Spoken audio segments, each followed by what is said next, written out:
আসসালামু আলাইকুম সবাইকে, কেমন আছো সবাই?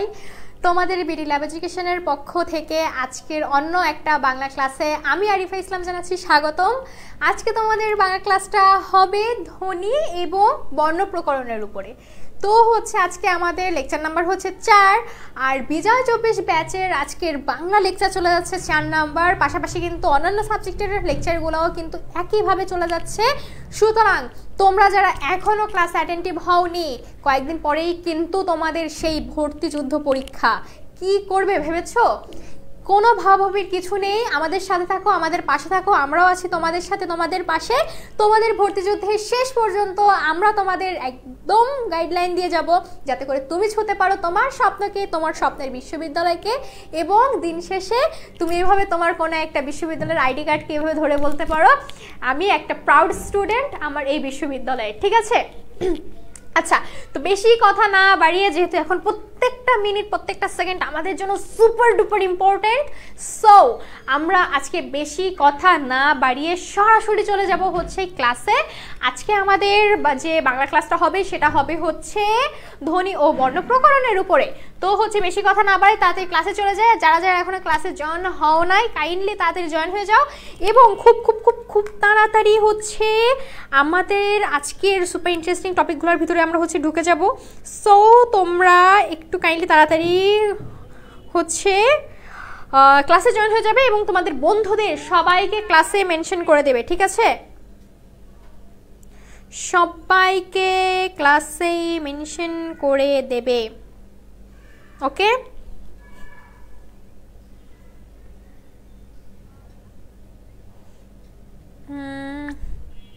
ওকে, তো আমরা সরাসরি ক্লাসে চলে যাই। আজকে যেহেতু আমি বলেছি আমাদের পড়াশোনার টপিক আজকে ধ্বনি এবং বর্ণ প্রকরণ।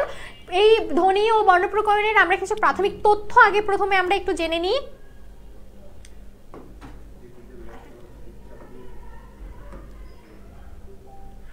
ভাই আচ্ছা, আমাদের একটু ইস্যু চলে গেছে। আমরা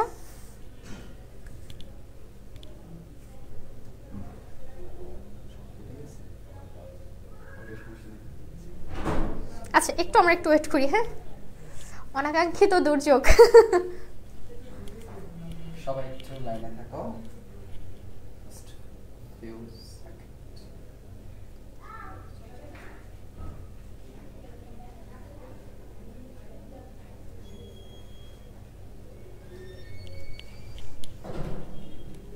পাশাপাশি আজকে তোমাদের আজমল স্যারের একটা ফ্রি এন্ট্রি হয়ে গেছে আমার ক্লাসে। ধন্যবাদ আজমল স্যার। আচ্ছা, যাই হোক, যে বিষয়ে কথা বলছিলাম, আমরা ধ্বনি এবং বর্ণ প্রকরণের কিছু বেসিক জিনিস অর্থাৎ প্রাথমিক তথ্য নিয়ে একটু আলোচনা করব। সেটা কি বলতো? ওকে, আমরা বাংলা ভাষা শিখতে হলে যে বেসিক জিনিসগুলো সর্বপ্রথম আমাদের জানা উচিত, কিন্তু কোনো কারণে হয়তো আমরা এগুলো মিস করে যাই প্রায়।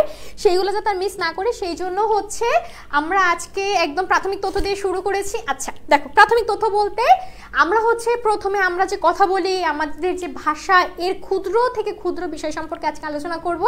এবং আজকে আলোচনা করব যে বাংলা বিষয়গুলো, কিছু টপিক আছে যে বিষয়গুলো আমরা অনেকাংশে জানি ও অনেকাংশে জানি না। ঠিক আছে? ওকে, দেখো, প্রাথমিক তথ্য, শব্দের ক্ষুদ্রতম একক ধ্বনি। আমরা যারা অ্যাডমিশনে চাইছি বাংলায় অনেক ভালো একটা রেজাল্ট করতে, আমাদের ইংলিশ বেস একটু দুর্বল, কিন্তু আমরা চাইছি এই দুর্বলতাটাকে আমরা বাংলা আর জিকে দিয়ে একদম ধামাচাপা দিয়ে দিব। তো তাদের জন্য আজকে ক্লাসটা আমি চাইছি তোমাদের একদম পুরো বেসিকটা একদম কংক্রিটের মতন শক্ত হয়ে যাক, আর সেখান থেকে প্রশ্ন আসুক, অন্তত আমার স্টুডেন্টরা যাতে তাদের একটা হিরো ফিল ওইখানে নিয়ে চলে আসতে পারে। ঠিক আছে? আমার মতো যাতে পরীক্ষায় কান্নাকাটি তাদের না করতে হয়, তারা যেন একদম একদম বেসিক স্ট্রং করে একদম আপার লেভেল পর্যন্ত একদম একটা স্ট্রং ম্যান হিসেবে পরীক্ষা দিতে যায়। ঠিক আছে? আচ্ছা, যে কথাটা বলছিলাম, শব্দের ক্ষুদ্রতম একক কি? ধ্বনি। ভাষার ক্ষুদ্রতম একক ধ্বনি। ভাষার মূল বা মৌলিক একক ধ্বনি। তোমাদের এমসিকিউ আসতে পারে শব্দের ক্ষুদ্রতম একক কি, ভাষার ক্ষুদ্রতম একক কি, কিংবা ভাষার মূল একক বা মৌলিক একক কি? ধ্বনি। আচ্ছা, ধ্বনিটা কি? এখন বাকযন্ত্রের সাহায্যে উচ্চারিত অর্থবোধক আওয়াজকে ধ্বনি বলা হয়, যেমন অ, আ, ক, খ, চ, ছ। অর্থাৎ বাকযন্ত্রের সাহায্যে যখন আমরা অর্থপূর্ণ আওয়াজ করব এবং সেই আওয়াজটা হচ্ছে তোমাকে শুনতে হবে, ধ্বনি তখনই হবে যখন সেই আওয়াজটা তুমি শুনতে পারবে, তখন সেটা হয়ে যাবে তোমার জন্য কি ধ্বনি। ঠিক আছে, এইবার আসো বর্ণ। ধ্বনির লিখিত রূপে হচ্ছে বর্ণ। অনেকে বর্ণ আর ধ্বনিকে হচ্ছে এক করে ফেলো। একটু বলি, যখন আমি শুধু মুখে বলবো ক, তখন এটাকে আমরা বলবো ধ্বনি। আমি যখন বলবো মানে লিখবো এই ককে সরাসরি খাতায়, বোর্ডে, অন্য কোথাও, তখন এই লিখিত রূপটা আমাদের জন্য বর্ণ।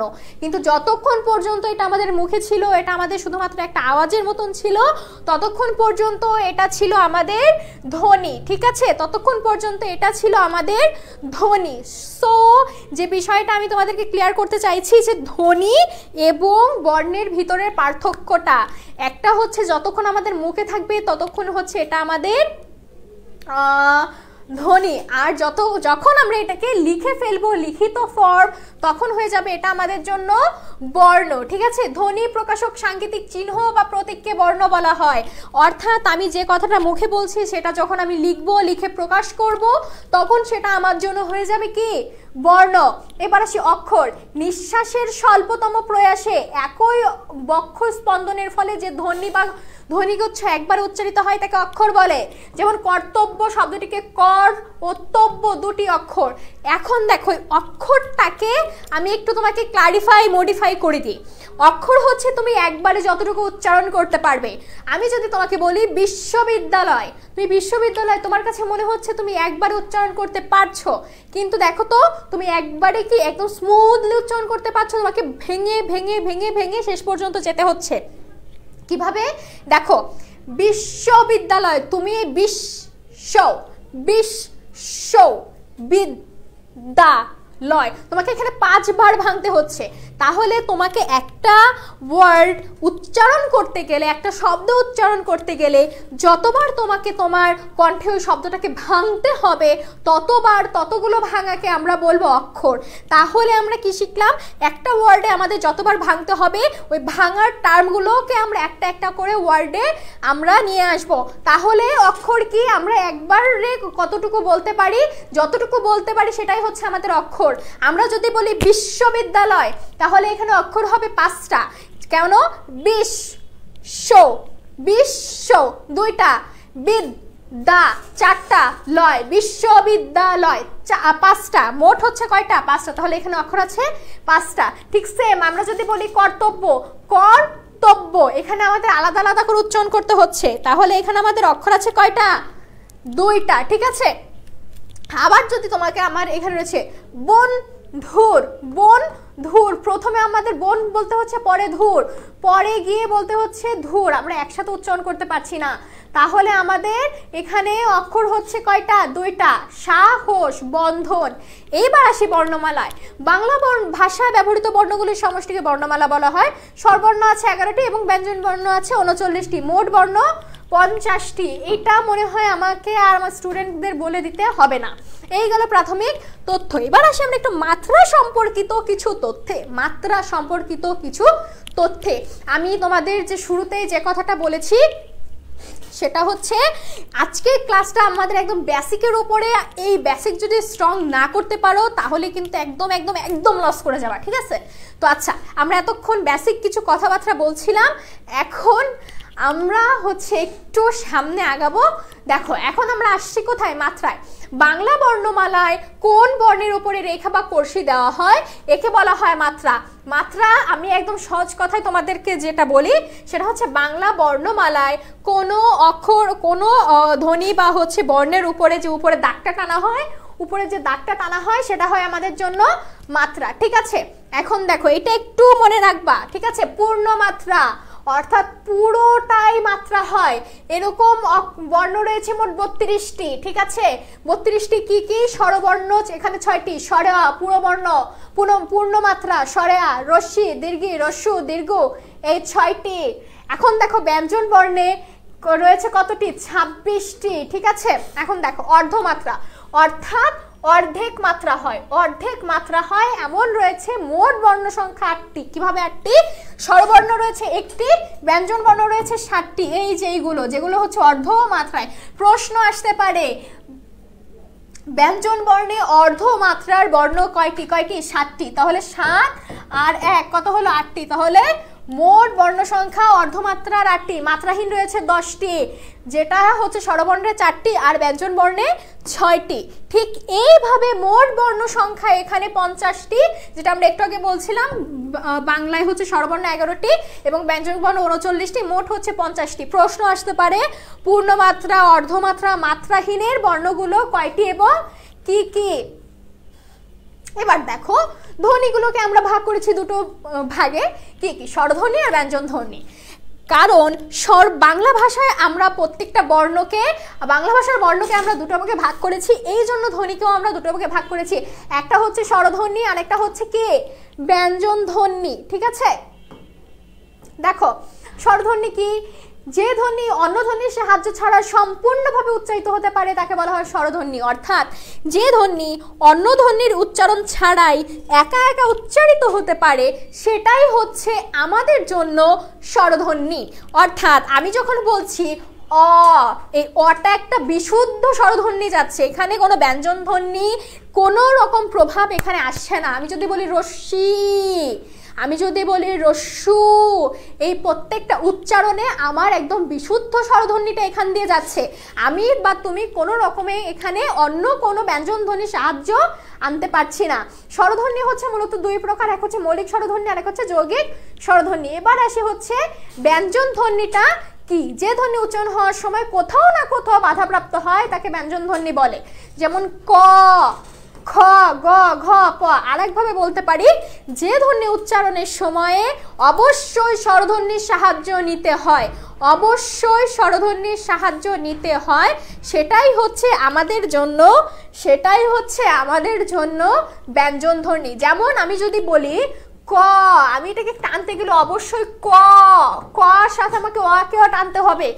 ক, খ, অটা লাস্টে কিন্তু আমাকে টানতে হচ্ছে। এখন দেখো আসি বর্ণ প্রধানত দুই প্রকার, একটা হচ্ছে স্বরবর্ণ, একটা হচ্ছে ব্যঞ্জন বর্ণ। এত সময় আমি কথা বলছিলাম ধ্বনি নিয়ে, এখন আমি যাচ্ছি বর্ণে। এত সময় কথা বলছিলাম ধ্বনি নিয়ে, এখন আমি যাচ্ছি বর্ণে। স্বরবর্ণের লিখিত রূপকে স্বরবর্ণ বলে, সরি স্বরধ্বনির, ঠিক আছে, এখানে ধ্বনি হবে।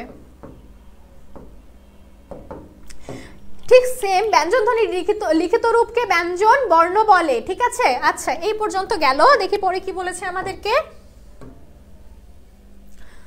অক্ষর দুই প্রকার। এতক্ষণ আমরা ধ্বনি সম্পর্কে বলছিলাম, আমরা ব্যঞ্জন বর্ণ সম্পর্কে বলছিলাম, এখন আমরা বলবো হচ্ছে কি বলতো, এখন আমরা কথা বলবো অক্ষর নিয়ে। অক্ষর দুই প্রকার, একটা হচ্ছে স্বরম্ভ বা মুক্ত অক্ষর, একটা হচ্ছে ব্যঞ্জনাস্ত বা বন্ধাক্ষর। এই দুটো জিনিস কি দেখি একটু আমরা আলোচনা করে কি পাই আমরা এখানে। আচ্ছা দেখো, স্বরম্ভ বা মুক্ত অক্ষর, যে অক্ষরের শেষে স্বরধ্বনি উচ্চারিত হয় তাকে স্বরান্ত বা মুক্ত অক্ষর বলে। যথা চলো, চলো, চলো, দেখো তো চলো, ও, এখানে দুটি অক্ষর রয়েছে এবং প্রত্যেকটি শেষে স্বরধ্বনি উচ্চারিত হয়েছে। দেখো চলো, চলো, আমি একটু আগে তোমাদেরকে অক্ষরের একটা ক্লারিফিকেশন বলেছি, বা হচ্ছে একটা অক্ষর কিভাবে আমরা বুঝবো সেটা বলেছি। দেখো চলো, যখন আমরা বলছি চলো, দেখো তো এখানে তোমার গলাকে কয়বার থামতে হচ্ছে? চ লো, চ লো, ঠিক আছে। এবার দেখো এইটা একটা পার্ট, এইটা একটা পার্ট। এই পার্টকে যখন আমরা বলছি চ, এখানে চ এর সাথে সরাসরি আমাদের অটা আসছে। এখন আমরা যখন বলছি লো, এখানে ল এর সাথে ওটা আমাদের আসছে। তাহলে লাস্টে দুইটারই আমরা হচ্ছে কি পাচ্ছি? স্বরধ্বনি পাচ্ছি। তাহলে এই যে অক্ষরের শেষে স্বরধ্বনি উচ্চারিত হয় তাকে স্বরান্ত বা মুক্ত অক্ষর বলে। তাহলে যে অক্ষরের শেষে স্বরধ্বনি উচ্চারিত হয়, এরকম স্বরধ্বনি উচ্চারিত হয়, তাকে স্বরান্ত বা হচ্ছে মুক্তাক্ষর বলে। ঠিক আছে। আবার হচ্ছে ব্যঞ্জনাস্ত বা বন্ধাক্ষর কাকে বলে? যে অক্ষরের শেষে স্বরধ্বনি উচ্চারিত হয় না তাকে ব্যঞ্জনাস্ত বা বন্ধাক্ষর বলে। যেমন হচ্ছে পড়ো, পড়ো, পড়ো, ঠিক আছে। এখন এই প র, প র, প র, পড়ো, পড়ো, এই প র। দেখো তোমরা এখন বলতে পারো পর পরেও তো উচ্চারণ হয়, দেখো তো কিভাবে। আমরা যখন এটাকে আলাদা করে বলছি প র, আমরা বলছি না প, আমরা বলছি প, প। একটা হালকা করে দম আমাদেরকে ছেড়ে দিতে হচ্ছে। প প একটা হ যাচ্ছে আমাদের, আর হ কি আমাদের স্বরধ্বনি না কিন্তু, ঠিক আছে। তাহলে আমরা কি বুঝলাম, যে অক্ষরের শেষে স্বরধ্বনি উচ্চারিত হয় তাকে মুক্ত অক্ষর, আর যে অক্ষরের শেষে স্বরধ্বনি উচ্চারিত হয় না তাকে হচ্ছে বন্ধ অক্ষর বা ব্যঞ্জনাস্ত বলা হয়, ঠিক আছে। ওকে,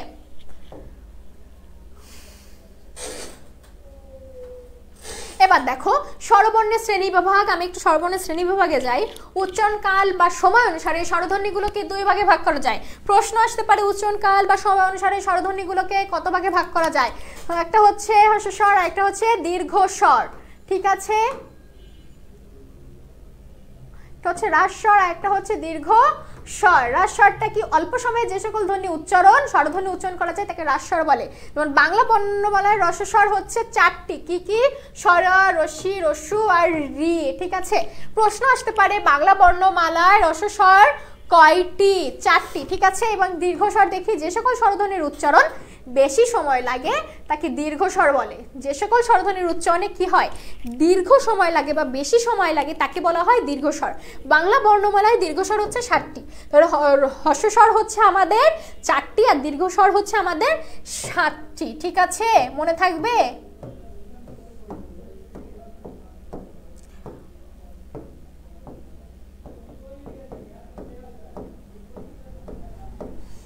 ওকে, এগুলা কি কি, আ দীর্ঘি রস্যু, ঠিক আছে। ওকে, আজকে ক্লাসটা সুপার ডুপার ইন্টারেস্টিং আর super duper easy, super duper important, okay, সবগুলাই একসাথে। আচ্ছা, এবার দেখো এত সময় আমরা দেখছিলাম, এখন হচ্ছে আমরা দেখবো স্বরধ্বনি কত প্রকার। একটা হচ্ছে মৌলিক স্বরধ্বনি আর একটা হচ্ছে যৌগিক স্বরধ্বনি। মৌলিক স্বরধ্বনিটা কি, যে স্বরধ্বনিকে বিশ্লেষণ করা যায় না বা ভেঙে উচ্চারণ করা যায় না তাকে মৌলিক স্বরধ্বনি বলে। মৌলিক স্বরধ্বনি হচ্ছে কতটি, 7টি, কি কি, স্বরে অ, স্বরে আর, রস্যি, রস্যু, এ, ও আর এ, ঠিক আছে, এটা একটু মনে রাখবা।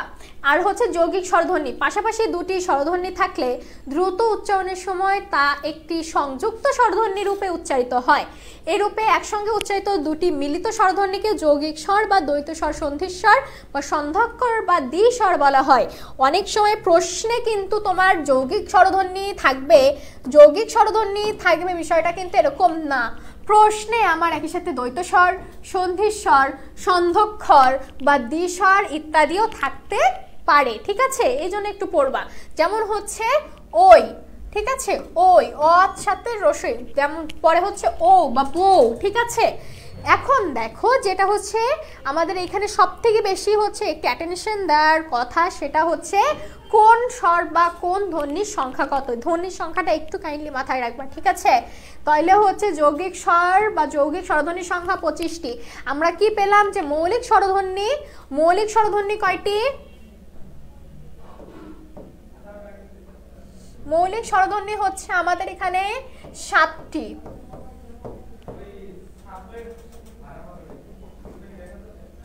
আর যৌগিক স্বরধ্বনি হচ্ছে এখানে 25টি, ঠিক আছে। ওকে, এটাই হচ্ছে এখানে সবথেকে মোস্ট ইম্পর্টেন্ট কথা। আচ্ছা, এখানে কিছু উদাহরণ দিয়েছি। আচ্ছা, পরে দেখো বাংলা বর্ণমালায় যৌগিক স্বরজ্ঞাপক চিহ্ন হচ্ছে 2টি। সরি,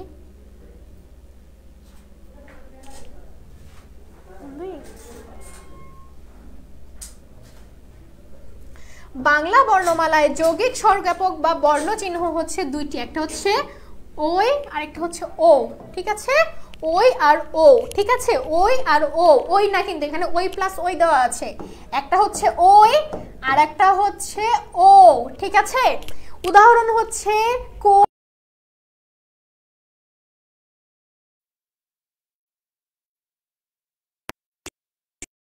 বলে, একটু মনে রাখবা, এটা খুব খুব খুব বেশি গুরুত্বপূর্ণ। স্বরবর্ণের সংক্ষিপ্ত রূপকে কার বলে, স্বরবর্ণের সংক্ষিপ্ত রূপকে কার বলে। ইন্টারমিডিয়েট পাস করে এসেছো, এখন এটা জানো না, এরকম অনেক ব্রিলিয়েন্ট স্টুডেন্ট আমাদের আছে, ঠিক আছে। আচ্ছা, বাংলা বর্ণমালায় কার চিহ্ন আছে 10টি, বাংলা বর্ণমালায় কার চিহ্ন আছে 10টি, আকার, রসিকার, দীর্ঘকার, রসুকার, দীর্ঘকার, এক্সেট্রা এক্সেট্রা, এগুলো একটু মনে রাখবা, ঠিক আছে।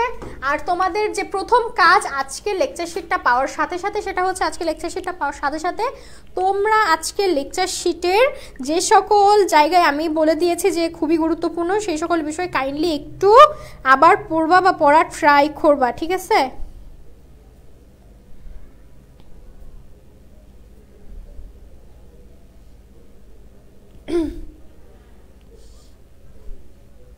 ওকে,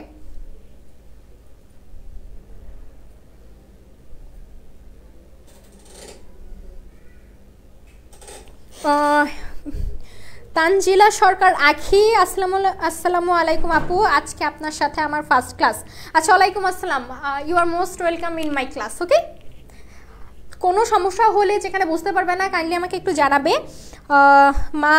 মা বাবার দোয়া। ওয়ালাইকুম আসসালাম ভাইয়া, না আপু বুঝতে পারছি না, যাই হোক। আচ্ছা, আমরা একটু পরে দেখি কি বলেছে। ব্যঞ্জন বর্ণের সংক্ষিপ্ত রূপ। আচ্ছা, আমরা এতক্ষণ দেখছিলাম যে স্বরবর্ণের সংক্ষিপ্ত রূপকে আমরা কার বলে অব্যাহত করছি, কিন্তু ব্যঞ্জন বর্ণের যে সংক্ষিপ্ত রূপ রয়েছে তা ব্যঞ্জন বর্ণের কি হয় আমার, হ্যাঁ, ব্যঞ্জন বর্ণের যে সংক্ষিপ্ত রূপ রয়েছে তাকে আমরা বলছি হচ্ছে ফলা, ঠিক আছে। ব্যঞ্জন বর্ণের সংক্ষিপ্ত রূপকে আমরা বলছি ফলা। তাহলে আমরা স্বরবর্ণের সংক্ষিপ্ত রূপকে বলছিলাম কার, আর ব্যঞ্জন বর্ণের যে সংক্ষিপ্ত রূপ তাকে আমরা বলছি হচ্ছে ফলা। এবং বাংলা বর্ণমালায় ফলা হচ্ছে 10টি, কার 6টি, কার আমাদের কয়টি 10টি, আর ফলা কয়টি। একটু যে বিষয়গুলো আমি বোর্ডে নোট ডাউন করছি কাইন্ডলি আপনারা একটু লিখে নেবেন, ঠিক আছে। কারণ যে বিষয়গুলো আপনারা আপনাদের খাতায় লিখবেন, যত দ্রুত লিখবেন, যত সুন্দর করে এগুলো নোট ডাউন করে রাখবেন, তত পরীক্ষার আগে আপনাকে এই 1.5-2 ঘন্টার করে এক একটা ক্লাস আপনাকে দেখতে হবে না, ঠিক আছে। এবার দেখো, আমরা যে বলেছি যে হচ্ছে আমাদের ব্যঞ্জন বর্ণে ফলা 6টি, কি কি? জ ফলা, ব ফলা, ম ফলা, র ফলা, ল ফলা, ন ফলা। এখন দেখো, আমরা এখানে তোমাদেরকে সেই ফলাগুলোর কিছু ব্যবহার এখানে দেখিয়ে দিয়েছি। যেমন জ ফলা সত্য, ব ফলা বিশ্ব, ম ফলা গ্রীষ্ম, গ্রীষ্ম, র ফলা অদ্র। এখানে ভদ্রা হবে, পদ্র থেকে ভদ্র কেমন আসে, এখানে একটু ভুল হয়েছে এখানে, ঠিক আছে। আচ্ছা, ন ফলা অম্ল, আর হচ্ছে ন ফলার উদাহরণটাও ভুল, ঠিক আছে। এই দুটো একটু আমরা কেটে নিব, ওকে। আচ্ছা, দেখো পরবর্তী কি আসে।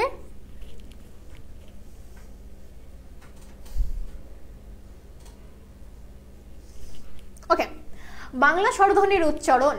বাংলা স্বরধ্বনির উচ্চারণ এবং স্বরধ্বনির উচ্চারণ, বেসিক্যালি উচ্চারণগুলা কোথা থেকে হয় বা উচ্চারণের স্থান অনুযায়ী এগুলা হচ্ছে আমরা একটু জানার ট্রাই করব, ঠিক আছে।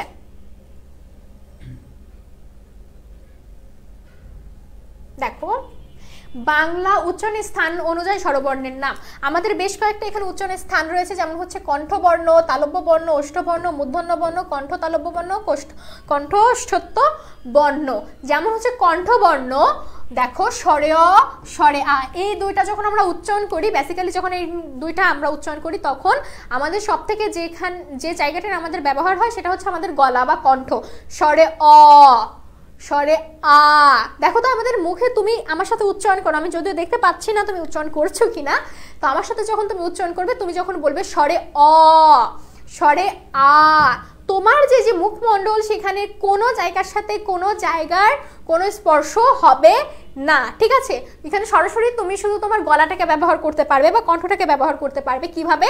স্বরে অ, স্বরে আ, ঠিক আছে। এই জন্য যেহেতু এটাকে গলা বা কণ্ঠ ব্যবহার করে উচ্চারণ করা হয়, তাই স্বরে অ এবং স্বরে আকে বলা হয় কণ্ঠবর্ণ। এবং দেখো, রস্যই স, রস্যই স, আমরা যখন রস্যই বলি, দেখো তো জিহ্বাটা আমাদের তালব্য, এইখানে গিয়ে আমি কি করে দেখাবো বুঝতে পারছি না, এই জন্য এই ক্লাসগুলো হচ্ছে ফিজিক্যালি হলে ভালো হয়। আচ্ছা, যখন আমরা বলছি হচ্ছে রস্যই কিংবা স, তখন আমাদের জিহ্বাটা আমাদের তালুতে গিয়ে ঠেকছে।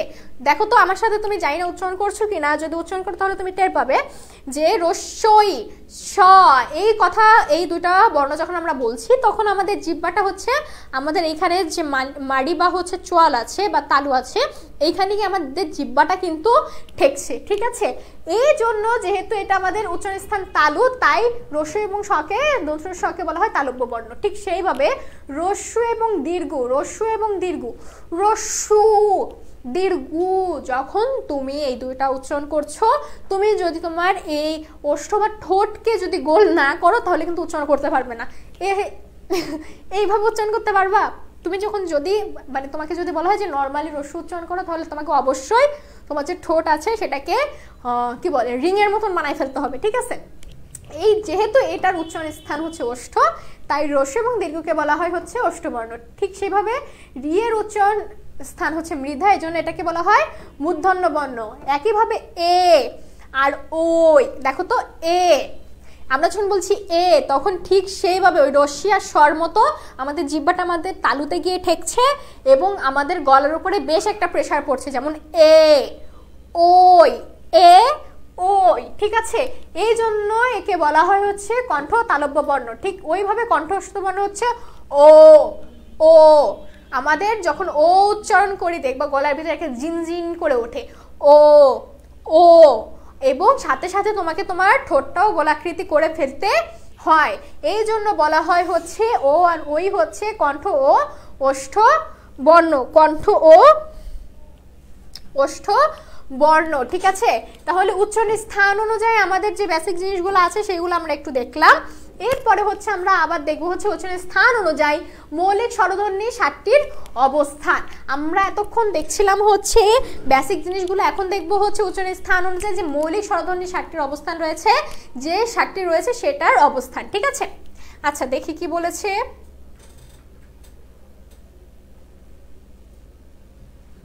ওকে, দেখো প্রথমে আমরা দেখি হচ্ছে কিছু স্থান রয়েছে, সেটা হচ্ছে উচ্চ, উচ্চ মধ্য, নিম্ন মধ্য, নিম্ন। অর্থাৎ কিছুর উচ্চারণ রয়েছে খুবই উচ্চ পর্যায়ে, কিছু হচ্ছে উচ্চ মধ্য পর্যায়ে, কিছু হচ্ছে নিম্ন মধ্য নিম্ন। ঠিক আছে, এখন দেখো এবং আমাদের যে উচ্চারণের স্থান রয়েছে কিভাবে উচ্চারণ করা যায়, সম্মুখ ওষ্ঠধর প্রসূত, অর্থাৎ সম্মুখ মুখের সম্মুখ ভাগ দিয়ে, এবং পরে রয়েছে কেন্দ্রীয় বা ওষ্ঠ বিকৃত, এবং পশ্চাৎ ওষ্ঠধর বা গোলাকৃতি। ঠিক আছে, আচ্ছা এইগুলো অতটা তোমাদের জন্য ইম্পর্টেন্ট না, এখানে যেটা সব থেকে বেশি ইম্পর্টেন্ট সেটা হচ্ছে এই যে এই জিনিসটা এখান থেকে তোমাদের আসলে এই বিষয়টাই আসবে যে হচ্ছে স্বরধ্বনিটির হচ্ছে উচ্চারণ স্থান অনুযায়ী কততম স্থানে রয়েছে, হবে কি নিম্ন মধ্য। এখন এসে গুরুত্বপূর্ণ তথ্য কণিকায় স্বরধ্বনির সংক্ষিপ্ত রূপকে বলা হয় কার, আর স্বরবর্ণ বা সংক্ষিপ্ত আকারে ব্যঞ্জনবর্ণের সঙ্গে যুক্ত হলে বলে কার। ওকে,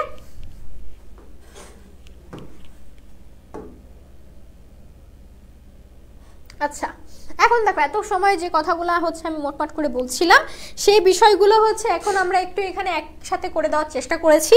এখন হচ্ছে তোমরা এই পর্যন্ত কারা কারা বোঝো নাই বা কারোর বুঝতে কোথাও যদি প্রবলেম হয় কাইন্ডলি হচ্ছে আমাকে একটু জানাবে। তো এই পর্যন্ত হচ্ছে যা পড়েছি সেটা হচ্ছে আমরা একটু দেখব।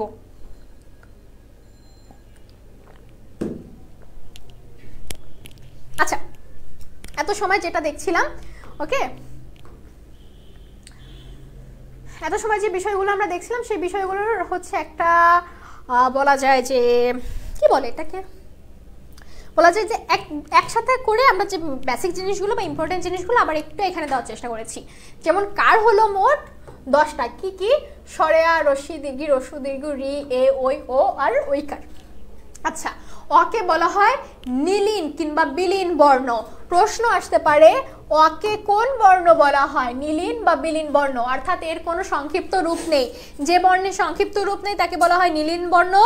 যেহেতু অ এর কোনো সংক্ষিপ্ত রূপ নেই তাই অকেও বলা হয় নীলিন বা বিলীন বর্ণ। ঠিক আছে, বাংলায় মৌলিক স্বরধ্বনি অর্থ বা আন্তর্জাতিক রীতিতে স্বরবর্ণের সংখ্যা 7টি। যেমন হচ্ছে এ ও সরেয়া, সরেয়া, রস্যি, রস্যু, এ ও ও। ঠিক আছে, বাংলা মৌলিক স্বরধ্বনির ধারণা দেন মোহাম্মদ আব্দুল হাই। প্রশ্ন আসতে পারে যে কোনো বিশ্ববিদ্যালয়ে। বাংলা মৌলিক স্বরধ্বনির ধারণা দেন কে? মোহাম্মদ আব্দুল হাই। বাংলা ভাষায় যৌগিক স্বরধ্বনির সংখ্যা হচ্ছে 25টি, যেমন হচ্ছে বই, কেউ। আচ্ছা, এরপরে দেখো বাংলা বর্ণমালায় অলিখিত যৌগিক স্বর হচ্ছে 23টি। বাংলা বর্ণমালায় মূল স্বরধ্বনি হচ্ছে 9টি। বাংলা বর্ণমালায় হচ্ছে মূল স্বরধ্বনি হচ্ছে 9টি, ঠিক আছে। বাংলা বর্ণমালায় মূল স্বরধ্বনি 2টি, মূল স্বরধ্বনি 2টি, ঠিক আছে। দেখো এইখানে একটু তোমাদের প্রবলেম হতে পারে যে হয় আর নয়। মনে রাখতে হবে বাংলা বর্ণমালায় মূল স্বরধ্বনি 9 বা হচ্ছে সাহায্যকারী স্বরধ্বনি হচ্ছে ওই আর ও, যে বিষয়টা হচ্ছে একটু আগে তোমাকে বললাম। এই ছাড়া 11টা থেকে 2 মাইনাস করলে 7টা হয় না, এই জন্য বলা হয় 9টা। এই জন্য বলা হয় বাংলা বর্ণমালায় মূল স্বরধ্বনি হচ্ছে 9টি, ঠিক আছে। স্বরবর্ণের পূর্ণরূপ আছে 11টি। বাংলা ভাষায় লেখার মোট সাংকেতিক চিহ্ন বা প্রতীক বা মোট অসংযুক্ত বর্ণ, মোট স্বরলিখিত বর্ণ সংখ্যা হচ্ছে মোট 50টি। অর্থাৎ এক কথায় বাংলা ভাষায় লেখার জন্য সাংকেতিক চিহ্ন বা বর্ণ আছে 50টি, ঠিক আছে।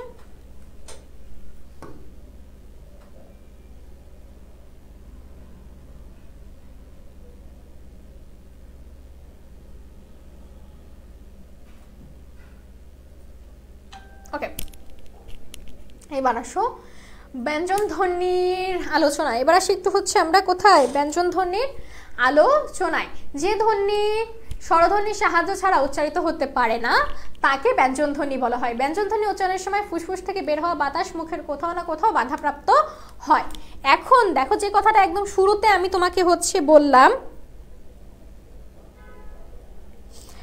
একটু পরপর ঝাপসা দেখা যাচ্ছে।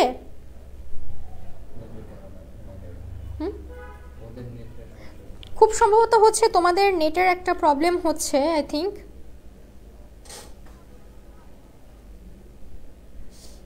এমনি আমাকে শোনা যাচ্ছে, ক্লিয়ার শোনা যাচ্ছে?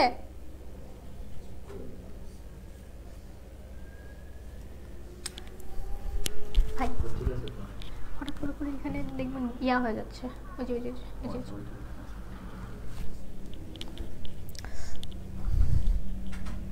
আচ্ছা, যে কথাটা আমি বলছিলাম হচ্ছে ব্যঞ্জন ধ্বনি কি, ব্যঞ্জন ধ্বনি বা ব্যঞ্জন বর্ণ হচ্ছে যে ধ্বনি বা যে বর্ণগুলো কখনোই স্বরধ্বনি বা স্বরবর্ণের সাহায্য ছাড়া উচ্চারিত হতে পারে না, সেটা হচ্ছে আমাদের ব্যঞ্জন ধ্বনি।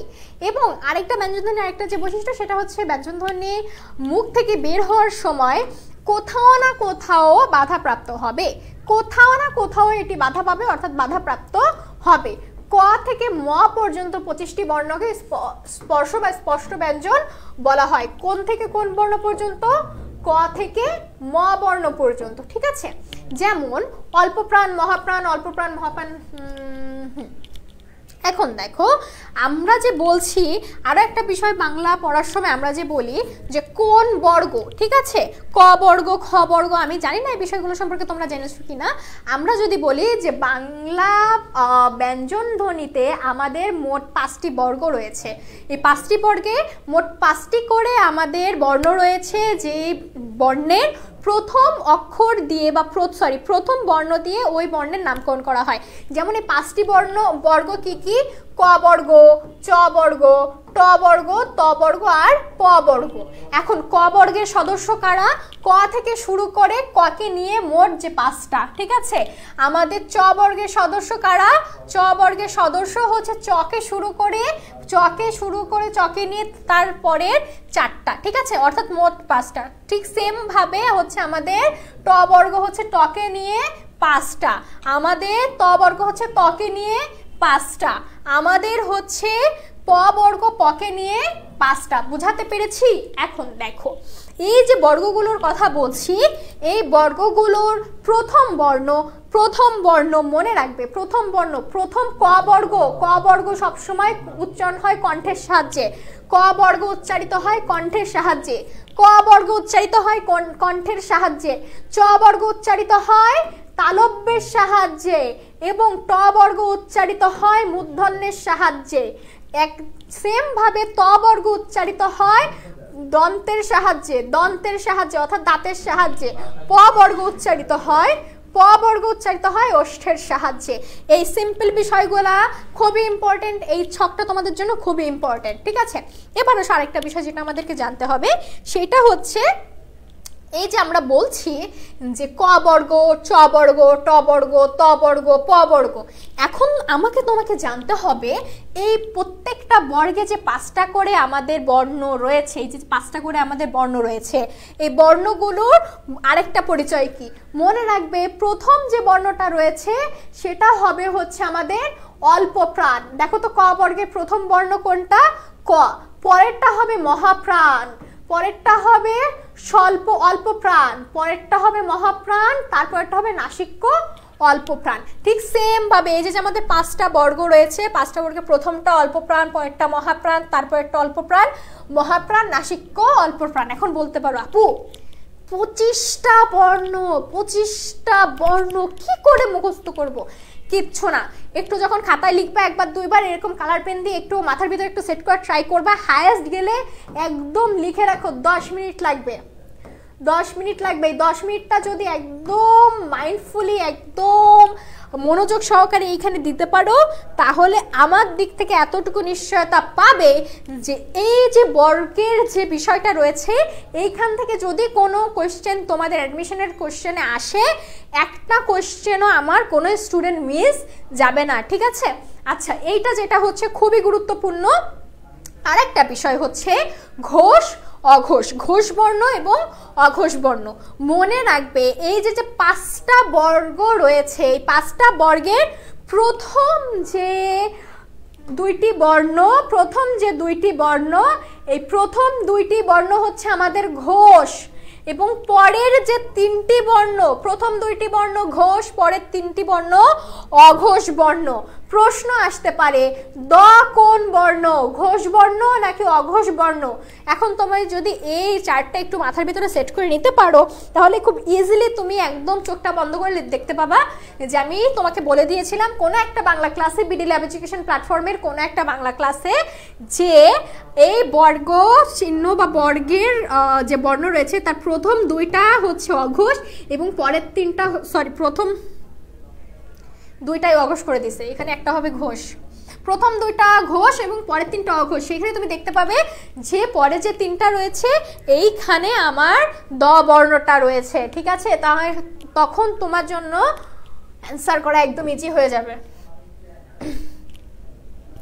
আচ্ছা, এখন দেখি উচ্চারণের রীতি অনুযায়ী ব্যঞ্জনধ্বনি কত প্রকার। উচ্চারণের রীতি, যে উচ্চারণ যে নিয়ম রয়েছে সেই নিয়ম অনুযায়ী এই নিয়ম অনুযায়ী হচ্ছে ব্যঞ্জনধ্বনি কত প্রকার। একটা হচ্ছে অঘোষ আর ঘোষ, অঘোষ ঘোষ, আরেকটা হচ্ছে উচ্চারণ বিশিষ্ট অনুযায়ী স্পর্শ ব্যঞ্জনধ্বনি 2 প্রকার, যথা হচ্ছে অঘোষ এবং ঘোষ। আচ্ছা, অঘোষ এবং ঘোষ এবং অল্পপ্রাণ মহাপ্রাণ।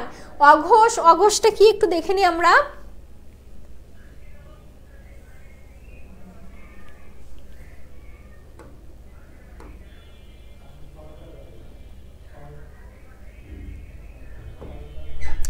অঘোষটা কি? যে ধ্বনি উচ্চারণের সময় স্বরতন্ত্রী অনুরিত হয় না তাকে অঘোষ ধ্বনি বলা হয়। অর্থাৎ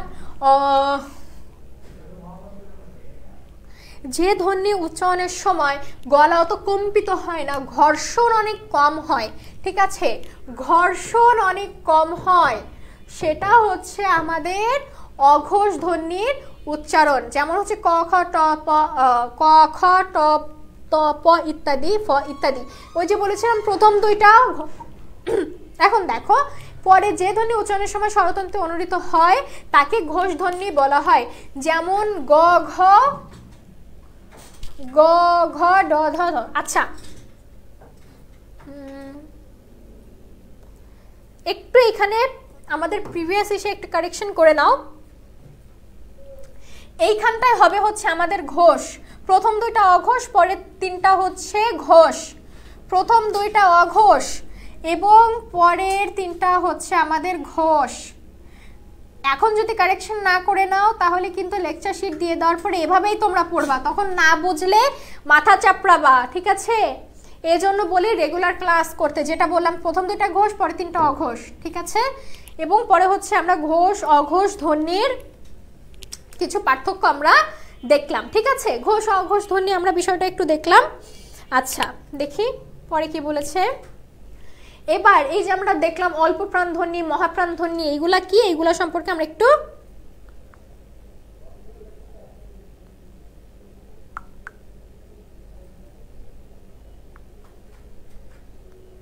জানবো। ঠিক আছে, এখন বলে আর এই পর্যন্ত তোমাদেরকে যে যে বিষয়গুলো আমি বললাম সেই বিষয় সম্পর্কে কারোর কোনো সমস্যা আছে কিনা? সমস্যা থাকলে কাইন্ডলি আমাকে একটু জানাও, সমস্যা থাকলে কাইন্ডলি আমাকে একটু জানাও।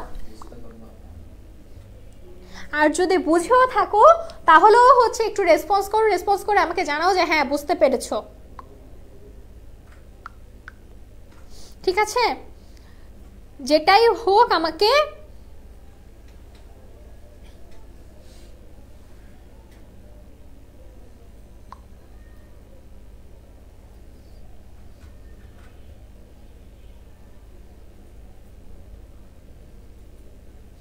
যেটাই হোক আমাকে জানাও, বুঝতে পারলেও জানাও, না বুঝতে পারলেও আমাকে জানাও। ঠিক আছে, আচ্ছা দেখো অল্প প্রাণ ধ্বনি আর হচ্ছে মহাপ্রাণ ধ্বনি, যে ধ্বনি উচ্চারণের সময় বাতাসের চাপের আধিক্য থাকে তাকে মহাপ্রাণ ধ্বনি বলা হয়, এবং যে ধ্বনি উচ্চারণের সময় বাতাসের চাপের স্বল্পতা থাকে তাকে অল্প প্রাণ ধ্বনি বলা হয়। অর্থাৎ যে সকল ধ্বনি বলার জন্য আমাদের মুখ থেকে অতটা বেশি বাতাস বের হয় না তাকে আমরা অল্প প্রাণ ধ্বনি বলতে পারি, আর যে সকল ধ্বনি উচ্চারণের জন্য আমাদের মুখ থেকে বেশি বাতাস বের হয় তাকে হচ্ছে আমরা মহাপ্রাণ ধ্বনি বলি। যেমন হচ্ছে খ, ঘ, তারপরে ঝ, এইগুলো বলতে গেলে আমাদের কি খ, তুমি যখন উচ্চারণ করছো তোমার হাতটা এভাবে যদি সামনে দাও তো তাহলে তুমি নিজে একটা বাতাস ফিল করতে পারবে। যেমন যদি আমার সাথে বলো খ, তারপরে কি দেখলাম ঘ, ঝ, তুমি দেখতে পাবে তোমার এই হাতে, তুমি যে হাতটা সামনে রাখছো এই হাতে যথেষ্ট পরিমাণে একটা বাতাস লাগছে। অন্যদিকে তুমি যদি হচ্ছে উচ্চারণ করো ক, গ, তুমি এই হাতেই তোমার ফিল করতে পারবে যে এই বাতাসটা তোমার বেশি একটা জোরে আসছে না।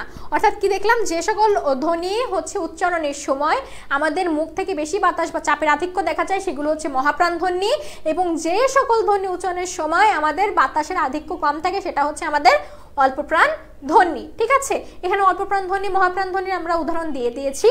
এইবার আসো আমরা হচ্ছে কিছু কম্পনজাত ধ্বনি, পার্শ্বিক ধ্বনি, উষ্ণ ধ্বনি, তারপরে হচ্ছে অন্তস্থ ধ্বনি, পরাশ্রয়ী ধ্বনি, এই সকল বিষয় একটু জানবো। ঠিক আছে, তাড়নজাত প্রশ্ন আসতে পারে এখানে, কিভাবে প্রশ্ন আসতে পারে আমরা এখানে তোমাদের একটা কি বলে এটাকে চার্টের মাধ্যমে দিয়েছি, কিন্তু এখানে প্রশ্ন আসবে কিভাবে।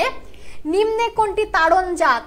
ঠিক আছে, তাড়নজাত একটা মনে রাখবা ঢয় শূন্য র আর একটা হচ্ছে ঢয় শূন্য র, একটা হচ্ছে ডয় শূন্য র আর একটা ঢয় শূন্য র, এই দুটো ধ্বনি হচ্ছে আমাদের তাড়নজাত। প্রশ্ন আসতে পারে কম্পনজাত ধ্বনি কোনটা? একটা মাত্র কম্পনজাত ধ্বনি রয়েছে সেটা হচ্ছে বয় শূন্য র। এবার প্রশ্ন আসতে পারে হচ্ছে পার্শ্বিক ধ্বনি কোনটা? একটা মাত্র পার্শ্বিক ধ্বনি রয়েছে তার নাম হচ্ছে ল। এখন দেখো উষ্ম বা শীষ, মনে রাখবে সব ধরনের স, সব ধরনের স এবং সাথে লেজ হয়ে হ সবগুলোই হচ্ছে উষ্ণ বা শীষ ধ্বনি। আবার বলছি, সব ধরনের স লেজ হয়ে হ, সব ধরনের স এর লেজ হয়ে হ সবগুলোই হচ্ছে আমাদের উষ্ণ বা শীষ ধ্বনি। এবার দেখি অন্তস্থ ধ্বনিতে কি বলেছে আমাদেরকে। অন্তস্থ ধ্বনি হচ্ছে জ, বয়শূন্য র, ল এবং ব। ঠিক আছে, এগুলো একটু মাথায় রাখবো। আর হচ্ছে পরাশ্রয়, অর্থাৎ পরকে আশ্রয় করে যে বর্ণগুলো আমরা শব্দের ভিতরে দেখতে পাই, অর্থাৎ এই বর্ণগুলো কোনোভাবে একা বসে কোনো একটা ওয়ার্ডের মিনিং করতে পারবে না। ঠিক আছে, এখন দেখো নাসিক্য ধ্বনি। নাসিক্য ধ্বনি বলতে আমরা কি বুঝিয়েছি? নাসিক্য ধ্বনি হচ্ছে যে ধ্বনি উচ্চারণের সময় নাক দিয়ে বাতাস বের হয় তাকে নাসিক্য ধ্বনি বলে। যেমন ডয়, ন, ম, পাঁচটি, মোট হচ্ছে পাঁচটি। ঠিক আছে, অর্থাৎ আমরা কি বুঝলাম হচ্ছে নাসিক্য ধ্বনি সেটাই যেটা উচ্চারণের সময় আমাদের নাক দিয়ে বাতাস বের হয়। এখন আসো তাড়নজাত ধ্বনি, জিহ্বা দিয়ে দাঁতের মূলে আঘাত করে যে ধ্বনি উচ্চারণ করা হয় তাকে তাড়নজাত ধ্বনি বলা হয়। তাড়নজাত ধ্বনি কয়টি? ডয় শূন্য র এবং ঢয় শূন্য র। অর্থাৎ জিহ্বা উচ্চারণ যখন করব তখন আমাদের এই জিহ্বাটা দাঁতের যে গোড়া রয়েছে ওই গোড়ায় এসে একটা বাড়ি দিবে। কেমন? র, র। আমি যখন উচ্চারণ করব দেখবা খুব ইজিলি এই ধ্বনিগুলো আমাদের দাঁতের গোড়ায় এসে ঠাস করে একটা হচ্ছে বাড়ি দিচ্ছে, ঠিক আছে? এই সব ধ্বনিকে বলা হয় হচ্ছে তালনজাত ধ্বনি, তালনজাত ধ্বনি, ঠিক আছে? দেখো এরপরে আসো কম্পনজাত ধ্বনি। জিহ্বার অগ্রভাগ কম্পিত করে এ ধ্বনি উচ্চারিত হয় বলে একে কম্পনজাত ধ্বনি বলে। যেমন হচ্ছে র। এখানে তোমাদের যেটা সবথেকে বেশি মনে রাখার বিষয় সেটা হচ্ছে তোমাদেরকে মনে রাখতে হবে যে জিহ্বার অগ্রভাগ কম্পিত করে এই ধ্বনির উচ্চারণ করা হয়, অর্থাৎ জিহ্বার অগ্রভাগ উচ্চারণ, জিহ্বার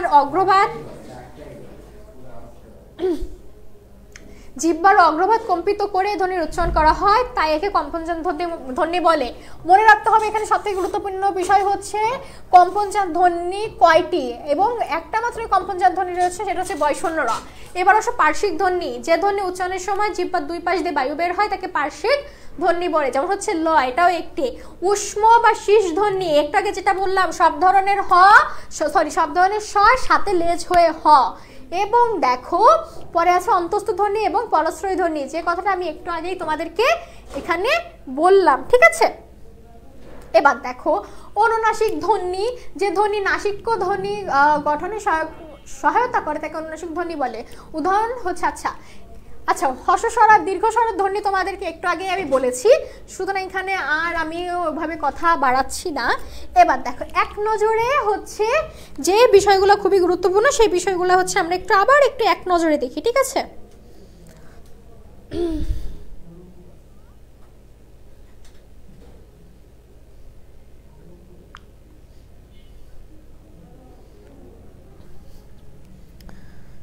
ওকে, দেখো এক নজরে দেখি যে হচ্ছে এতক্ষণ আমরা যে কথাগুলো বলেছি, এবার গুরুত্বপূর্ণ টার্মসগুলো আমরা হচ্ছে একটু এক নজরে দেখে আসি, দেখি কি কি বলেছে।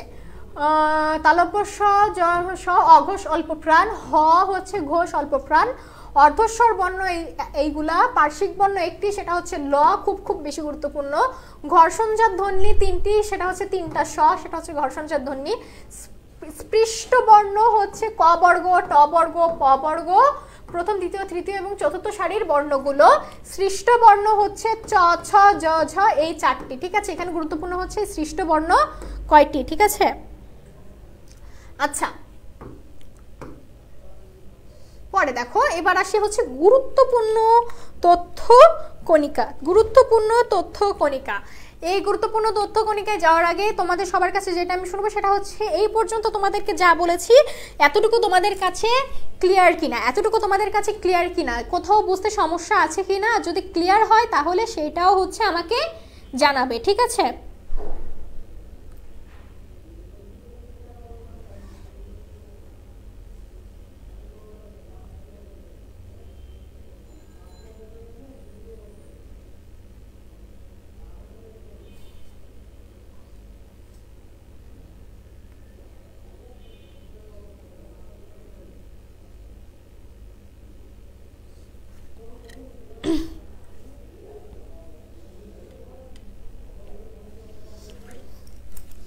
ওকে, এবার আসি হচ্ছে গুরুত্বপূর্ণ তথ্য কণিকাতে।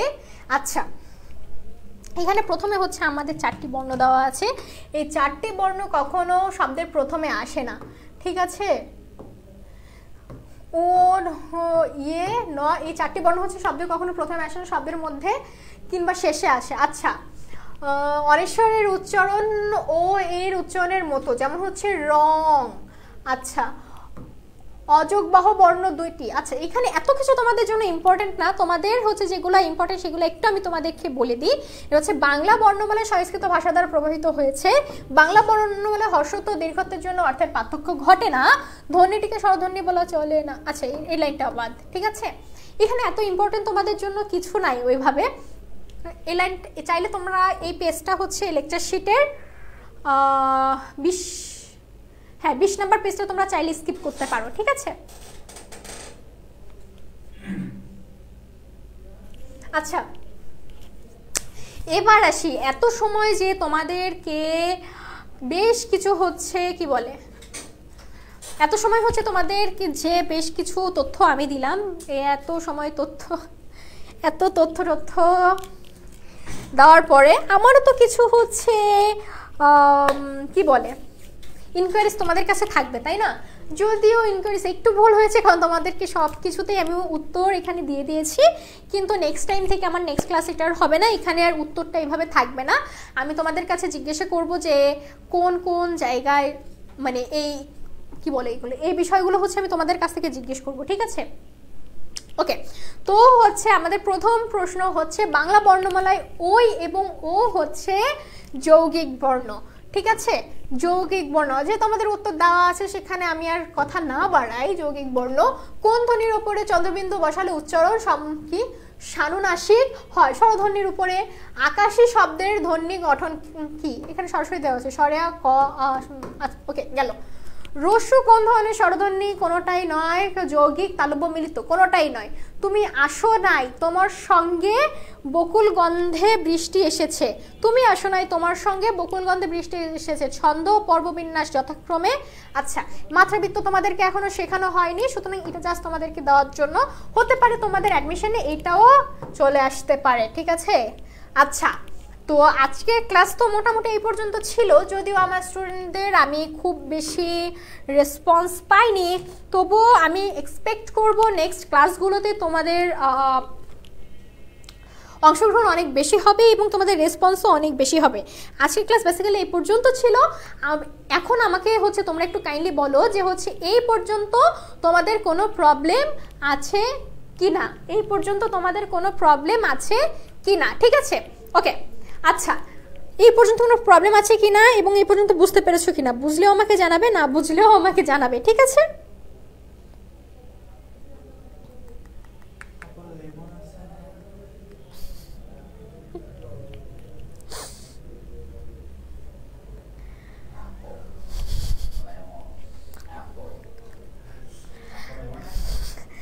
আচ্ছা, আজকের ক্লাস তাহলে আমাদের এই পর্যন্ত থাক। তোমাদের সাথে দেখা হবে অন্য একটা বাংলা ক্লাসে, অন্য আরেকটা বাংলার ইন্টারেস্টিং টপিক নিয়ে। সেই পর্যন্ত সবাই ভালো থাকো, সুস্থ থাকো, আর আমাদের বিডি ল্যাব এডুকেশনের পাশে থাকো। এবং এই সাথে আমি আরিফা ইসলাম তোমাদেরকে জানাচ্ছি বাই, টাটা, আসসালামু আলাইকুম।